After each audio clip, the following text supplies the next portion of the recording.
Hi guys, so this is Hannah Rose from Briar Patch ASMR, and I just realized that whole time I was not recording. So, okay, I'm a little turned around, but we're gonna keep going on chapter 2 of Dulcie's Taste of Magic. So, here we go. Back and forth, back and forth. Dulcie paced in her room in the home tree.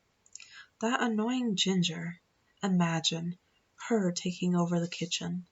I didn't arrive yesterday, Dulcie thought. She knew that Ginger wasn't trying to be helpful or lending a wing to a friend in need. Ginger was showing off. She wanted everyone to know that she should be in charge. Dulcie kept pacing, back and forth, back and forth. Finally, she sat on top of the edge of her bed. She tapped her foot, she swung her leg. After a few seconds, she jumped up and started pacing again. Face it, she said to herself, you just can't sit still. If she couldn't work, if she was forced to take a break, well, then she'd plan every minute. She wouldn't let herself just think about Ginger. Dulcie took a deep breath. So what should she do? Pixie Hollow was big. There were plenty of spots she could visit. She could go anywhere and do anything.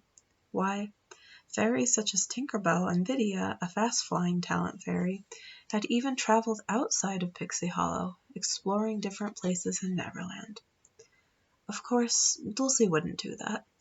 The very idea of leaving Pixie Hollow was scary. But there were many sites close by, and she had so much time. She flew out her door, determined to keep busy. First, she'd go to Cavendish Stream. She'd dip her feet into the cool, clear water. That would be fun. Let's see, Dulcie thought as she flew outside. Which part of Cavendish Stream should I visit?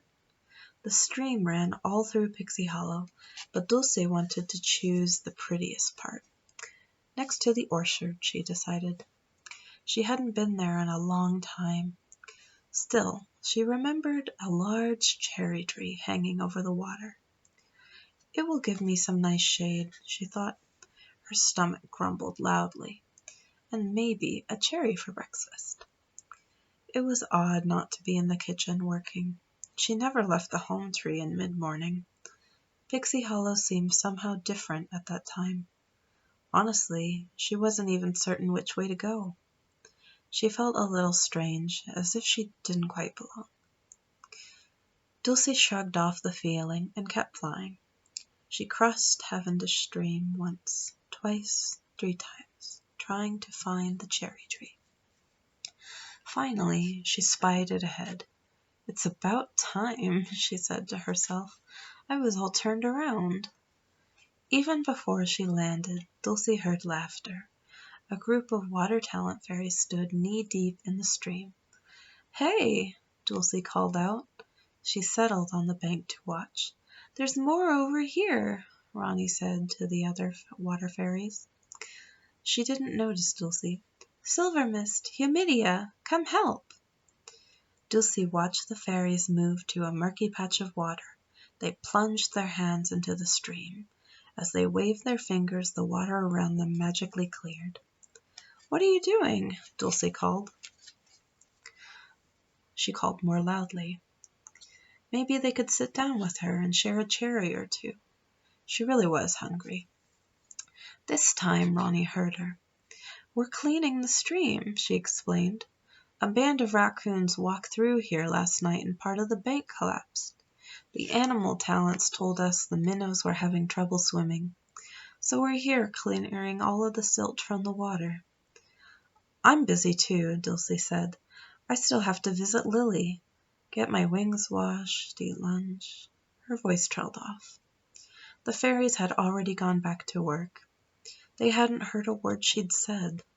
And why should they stop to listen? They had an important job to do, not like Dulcie.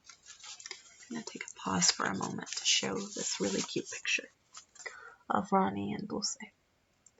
Ronnie's clearing the water. Keep him going. Okay.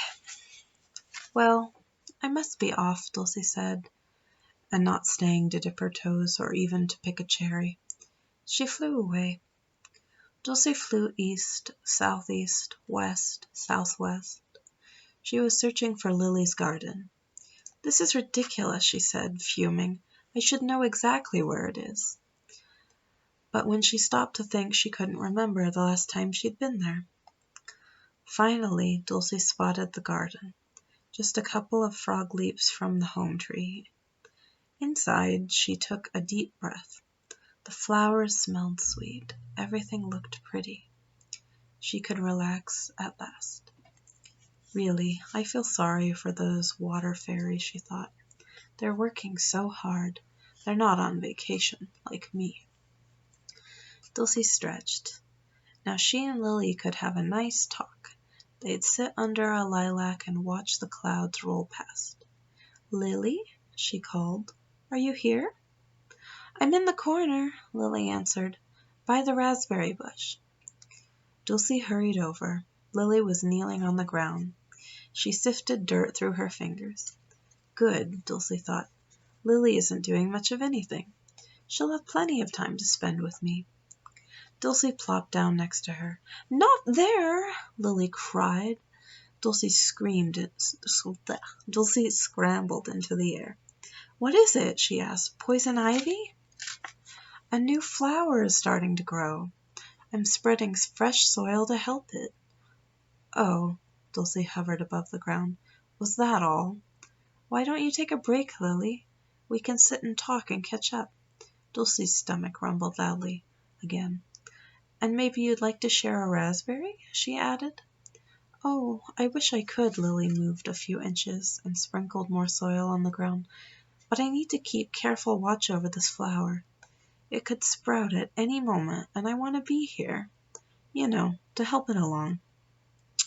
Lily sat back on her heels. Can you wait until I'm done? Oh, I wish I could, Dulcie echoed. Lily, I need to get going. She finished in a hurry. Why, oh why, did everyone have important work to do? Dulcie, wait, Lily called. But Dulcie had already gone, after stopping long enough to pick a raspberry. Dulcie flew one way, then the other. She didn't have a direction. She'd already visited 2 places, and not even an hour had passed. Finally, she circled back to the home tree. She couldn't help it. She hated to be far from the kitchen. I'll just take a peek inside, Dulcie said to herself. See how the fairies are doing without me. She pictured the scene from that morning, all the fairies racing around without a clue until she'd gotten there. They probably need my help, and when I fix everything, Queen Clarion will see that I should go back to work. Why, these few hours off have done wonders. Dulcie flapped her wings energetically. I feel terrific. Dulcie flew into the home tree door. Duncan and Mixie were pinching pie crust. A sparrowman slid a tray of buns into the oven. Other baking talents flitted around the kitchen, gathering ingredients, pouring batter, and oh no, Dulcie thought, smiling. Then she saw Ginger. Ginger was darting here and there, making sure everyone was doing his or her job. All the fairies were so busy no one noticed Dulcie. Ginger popped a steaming biscuit into her mouth. Perfect, she declared. Dulcie had never felt so useless in her life. She took one last look around the kitchen, then quietly she slipped out the door. And that was chapter 2 of Dulcie's Taste of Magic, and we will continue in a bit. Goodbye, my loves.